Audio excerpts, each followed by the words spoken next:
लाल टोपी वाला शख्स है जिसका नाम है जैद हामिद। चंद दिन पहले उसने कहा है जो पाक फौज पे तनकीद करता है वो मुशरिक है, मुर्तद है, काफिर है, जहन्नम का कुत्ता है। 4 डिग्रियां उसने जारी कर दी। ऐसे ही है। हाय हाय हाय। मैं सवाल करता हूं, पाक फौज खुदा है, रसूल है, क्या है? जन्नत की वारिस है? मुशरिक सिर्फ वो होगा जो खुदा के सामने किसी और की इबादत करेगा।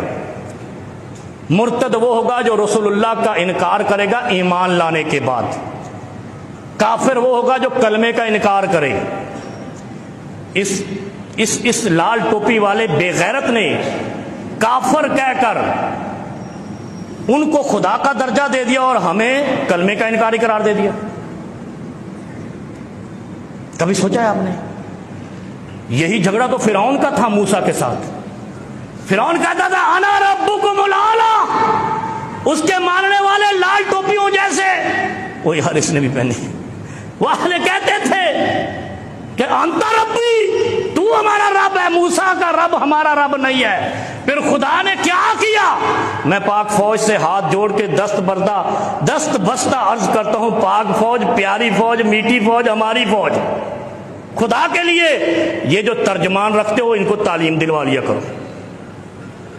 ये इस तरह के जाहिल